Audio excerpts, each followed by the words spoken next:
Welcome, everyone. Today, we are going to talk about one of the most powerful, dangerous, and feared men in history, Genghis Khan. His name brought terror to millions. Wherever he went, he left nothing but destruction. He built the largest empire in the world, but at a terrible cost. He is said to have killed at least 40 million people, men, women, children, and even animals. No one was spared. Kingdoms fell, cities burned, and entire civilizations were wiped out. But how did a poor boy born in a harsh land become the most feared warrior in history? How did a simple child who had nothing rise to control half of the world? This is the real story of Genghis Khan. A story of power, betrayal, bloodshed, and destiny, and most importantly, this story will help you improve your English and vocabulary, so listen carefully.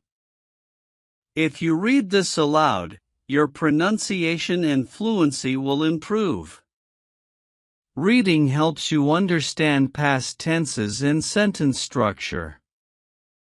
Speaking practice, try reading this story out loud. Our story begins in the year 1162. In the cold, endless grasslands of Mongolia, there was no comfort, no warmth, and no safety. Life was hard. People lived in small tents, moved from place to place, and fought each other for food and land.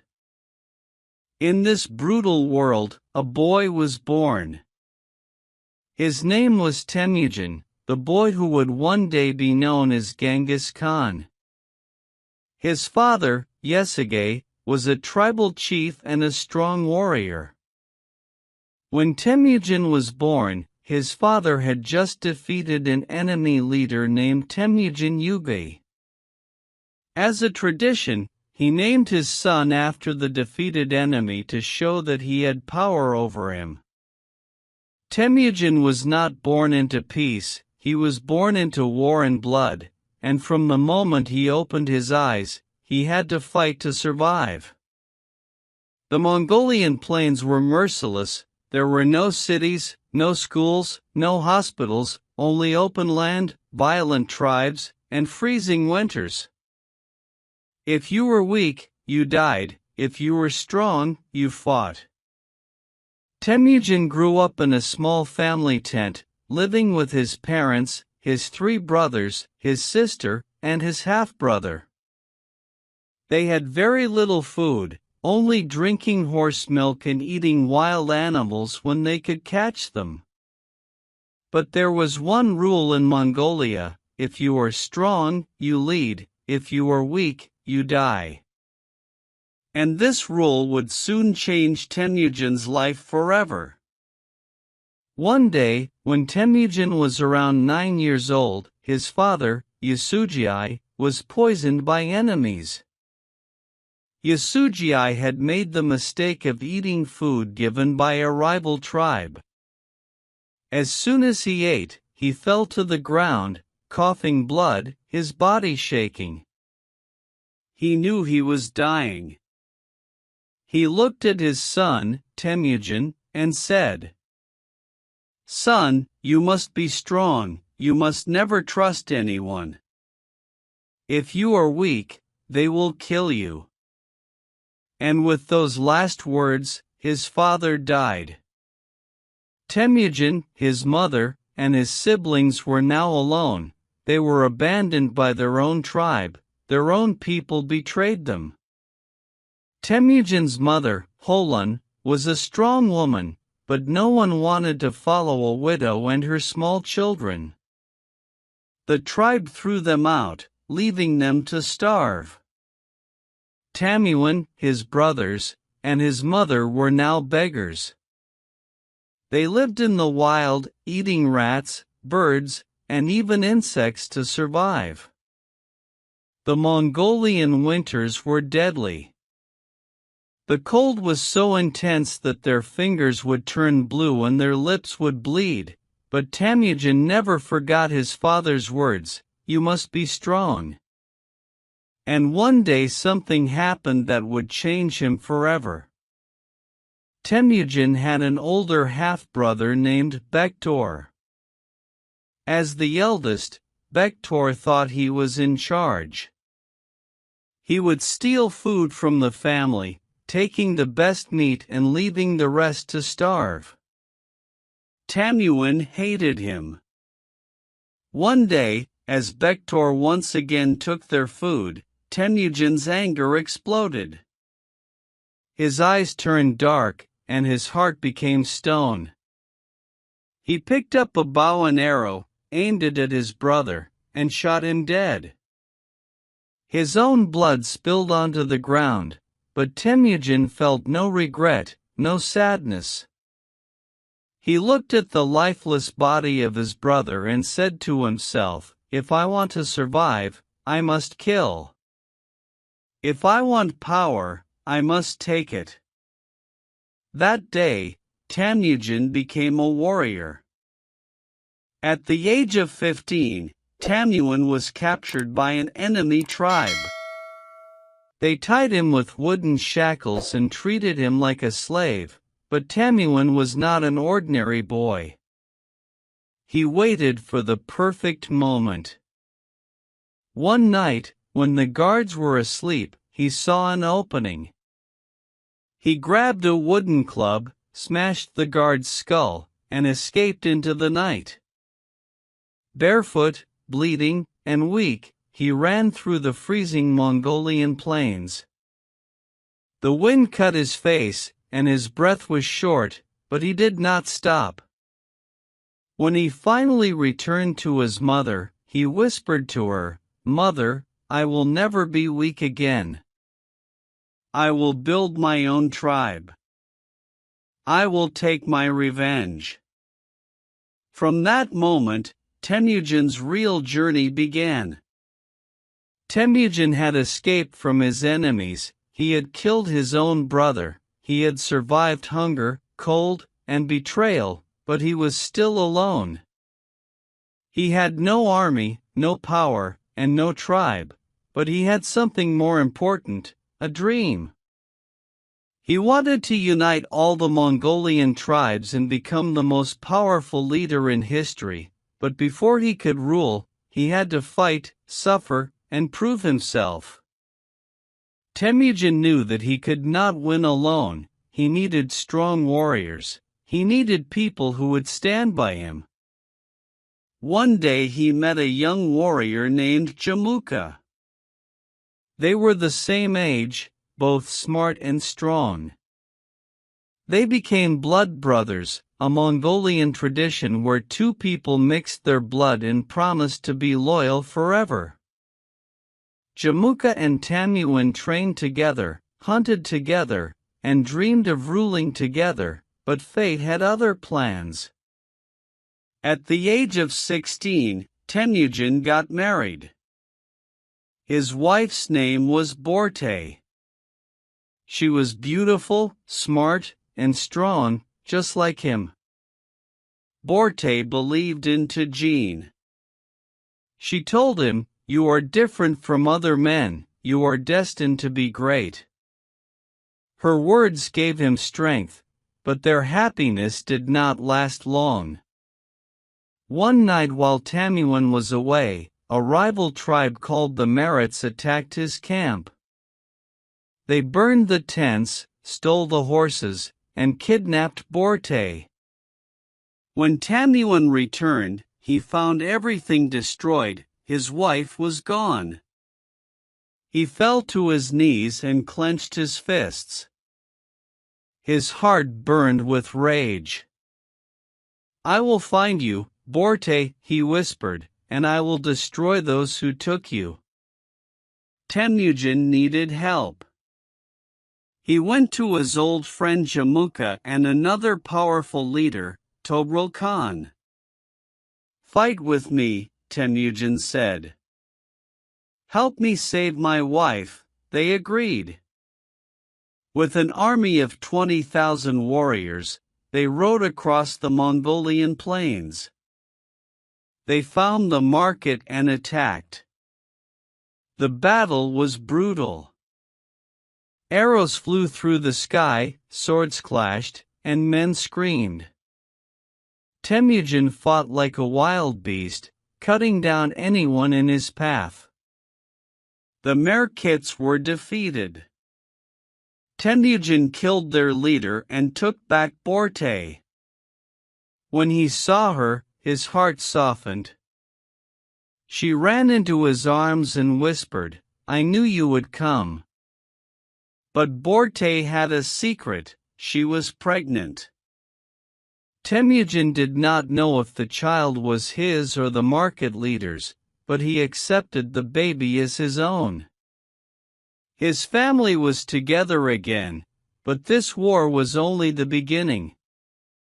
Temujin and Jamuka had been like brothers, but as Temujin became stronger, Jamuka became jealous. Temujin believed in loyalty and discipline. He treated all his soldiers equally, but Jamuka believed in the old ways, where only nobles had power. Soon their friendship broke. Mongolia was divided into two sides.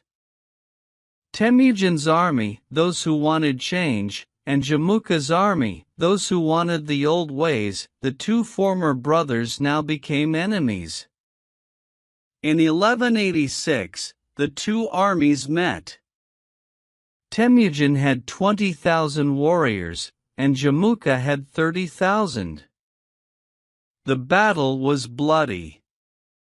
Temujin fought like a demon. His soldiers were loyal and disciplined.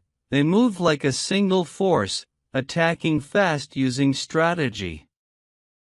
For a moment, it seemed like Temujin would win, but suddenly Jamuka tricked him.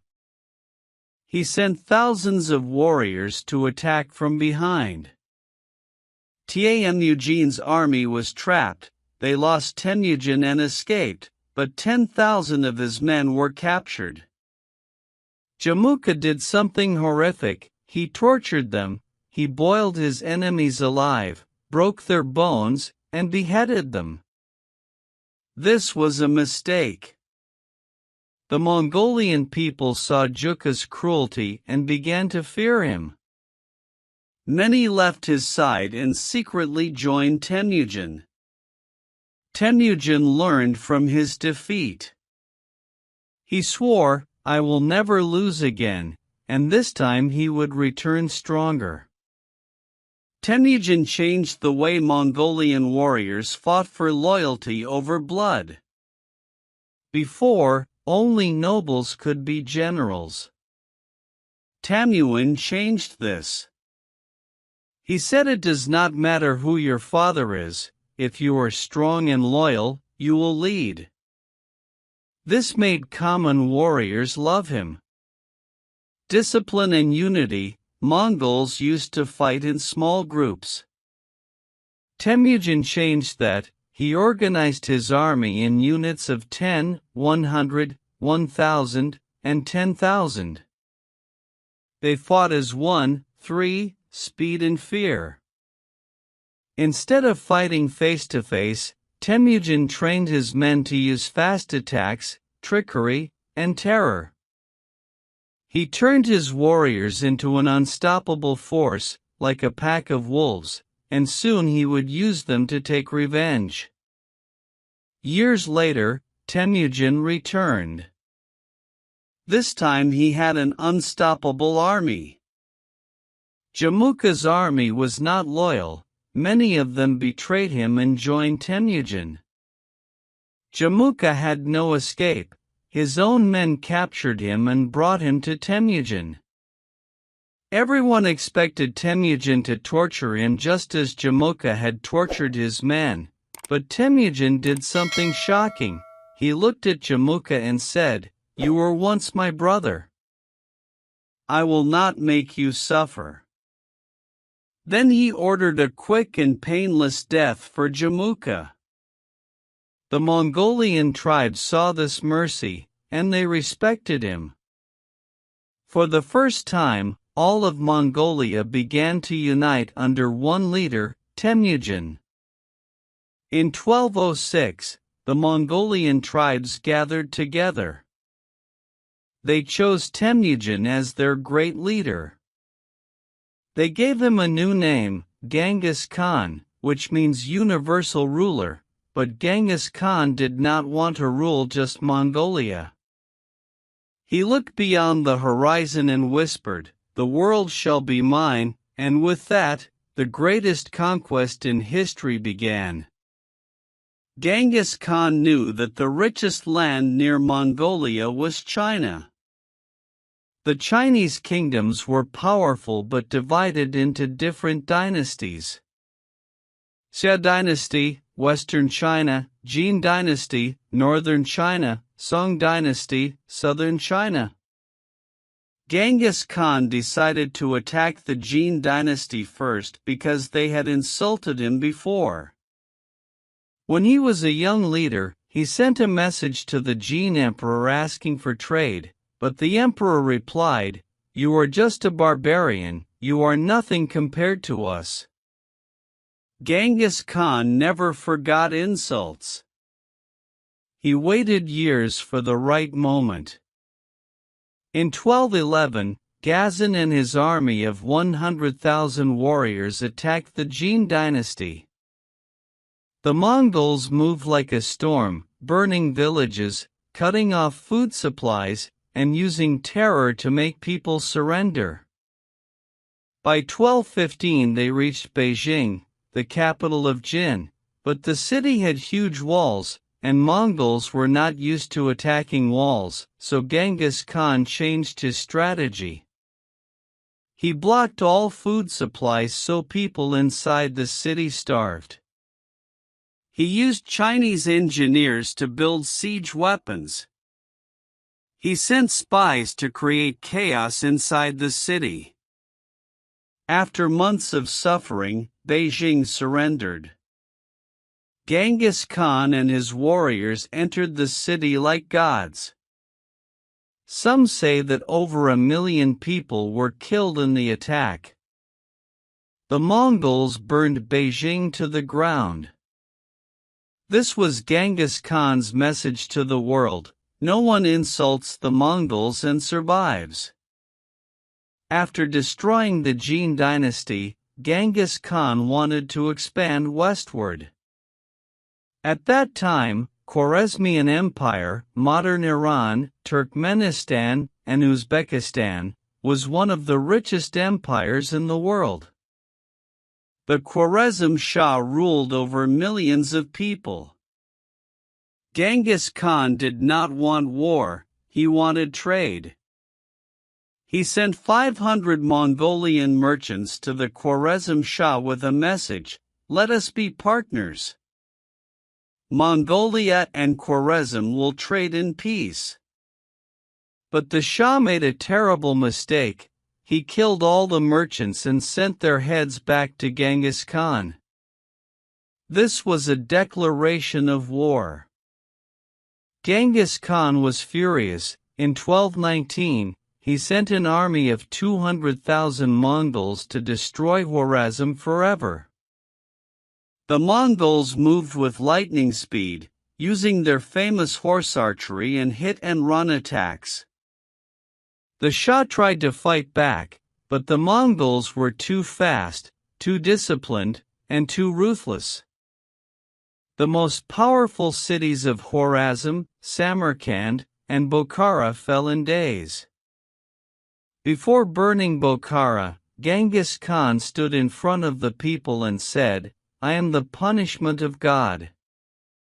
If you had not committed great sins, God would not have sent me upon you." Over 1.5 million people were slaughtered. The Mongols burned cities, poisoned wells, and killed every soldier. The Shah ran away like a coward, but Genghis Khan hunted him down with the fall of Khwarezm. The entire Middle East feared Genghis Khan. By 1223, Genghis Khan's empire stretched from China to Persia, but he wanted more. His army marched towards Russia and Eastern Europe, defeating the Russians, Hungarians, and Bulgarians. But in 1226, something happened that forced Genghis Khan to return home. A small kingdom in western China, the Xia dynasty, Tangut people, had betrayed Genghis Khan. They had promised to support him, but when he was busy fighting in the west, they stopped paying tribute. Genghis Khan was angry. Even though he was in his 60s, he personally led his army to attack the Tangut people. The Mongols destroyed their cities, burned their temples, and killed their royal family. By 1227, the Xi dynasty no longer existed. During the Tangut War, Genghis Khan fell off his horse and was badly injured. Some say he never fully recovered, others believe he was sick or poisoned. In August 1227, the great conqueror took his last breath. Before he died, he gave his final command: "Do not tell anyone about my death until we finish this war." Even in death, he was a warrior. His body was buried in a secret location, and the Mongols killed anyone who saw the funeral to keep it a secret forever. To this day, no one knows where Genghis Khan is buried because the Mongols kept it a secret. Some say they killed anyone who saw the grave, covered it with horses, or even changed a river's path to hide it. Many believe he is buried in a Mongolian mountain, but no one has ever found it. The mystery remains unsolved. Even though his grave is unknown, Mongolia honors him with a giant statue near Ulaanbaatar. It shows him riding a horse and is made of shining steel. It is the biggest horse-riding statue in the world. Visitors can go inside and stand on the horse's head to see beautiful views. This statue is a powerful symbol of Mongolia's history and pride. Genghis Khan's personal life, his wives and children. While Genghis Khan was a brutal conqueror, he had a soft side for women. We already know about Borte, his first wife. She was his most trusted woman. Even though she was kidnapped by the Merkits, Genghis Khan loved her deeply. She gave birth to 4 sons, Joki, Chagatai, Ogidi, and Talui. Even though Genghis Khan accepted Joki as his son, some Mongols believed he was not the real father because Borte was kidnapped by the Merkits. This created problems in the family. Multiple wives from different lands. Genghis Khan believed that marrying women from different tribes would help him create alliances. Every time he conquered a new land, he selected beautiful and intelligent women to be his wives or concubines. Some of his most famous wives were Yasujin and Yesue, sisters from the Tatar tribe. Kulan, a beautiful woman from the Merkit tribe, Shaka, a Chinese princess, and Gerbisu, a Persian noblewoman. Genghis Khan had over 500 wives and concubines. It is said that millions of people today are his direct descendants, but no matter how many wives he had, Borte remained his most powerful queen. We often hear about his sons, but very few people know that Genghis Khan's daughters played a huge role in his empire. Genghis Khan had many daughters, but he was not just a loving father, he was also a brilliant strategist. Instead of treating his daughters like ordinary women, he used them as rulers. How did he use his daughters? Whenever Genghis Khan defeated a powerful tribe or kingdom, he did not kill their royal family immediately. Instead, he would say to their ruler, "You can keep your kingdom, but you must marry your daughter to me or my sons." This way, he made sure that his family controlled everything. But here is the genius part: if a king gave his daughter to Genghis Khan, he would allow him to live as a puppet ruler. However, once the daughter became his wife, he sent her back to rule the kingdom in his name. And Genghis Khan always made sure the husband, the king, was sent to fight in war, or he would eventually die. This meant that the kingdom was ruled by Genghis Khan's daughter. The kingdom became a part of the Mongol Empire. No enemy kings were left to rebel against him. Famous daughters of Genghis Khan. 1. Alakai Beki. She ruled the Tangut people after Genghis Khan's conquest. She was loved by the people and even introduced new laws to help women. 2. Torjin Khatun. She was one of the most powerful women in Mongol history. After Genghis Khan's death, she controlled the empire while his son Ogdi was ruling. 3. Al-Altun. She was married to the ruler of the Uyghur people and later controlled the region under Mongol rule. 4. Sorgatani Beki. She did not rule directly, but she was the mother of Kublai Khan, who later became the emperor of China. His daughters were just as ruthless as their father. They ruled with iron fists and made sure no rebellion could rise against the Mongols. It is believed that Genghis Khan fathered hundreds of children. Today, 1 in 200 men in the world carries his DNA. Even though Genghis Khan died in 1227, his empire did not stop growing. Under his sons and grandsons, the Mongols conquered more land than ever before. The Mongols, led by Hulagu Khan, Genghis Khan's grandson, attacked Baghdad, the heart of the Islamic world. They destroyed the city, completely killing the last Abbasid caliph.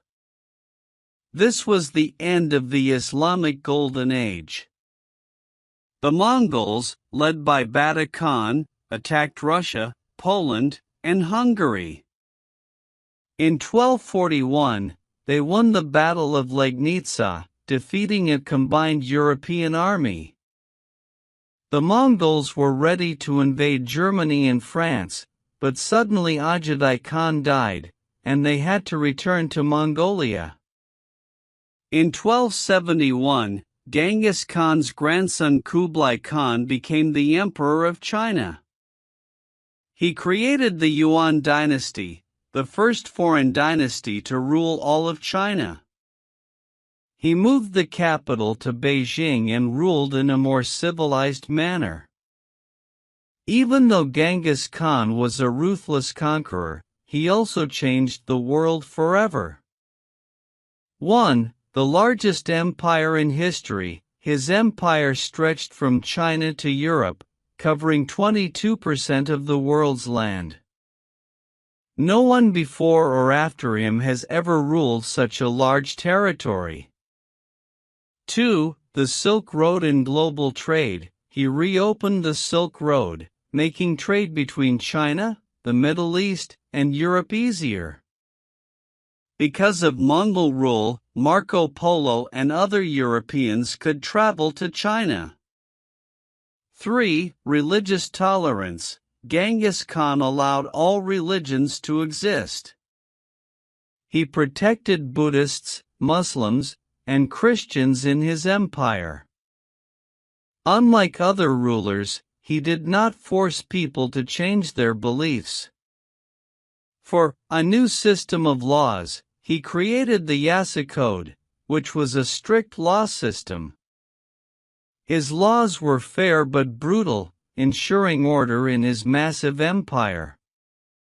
Genghis Khan started as a poor boy with nothing. He was betrayed, starved, and hunted. But he never gave up. He fought back, united the Mongols, and built the greatest empire in history. His empire changed the world forever, and even today millions of people are his descendants. Genghis Khan's story teaches us to never give up no matter how hard life gets. Think smart, and use everything to your advantage. True power is not in strength alone but in strategy and vision. Don't forget to like, comment, and subscribe to our channel for more powerful stories like this.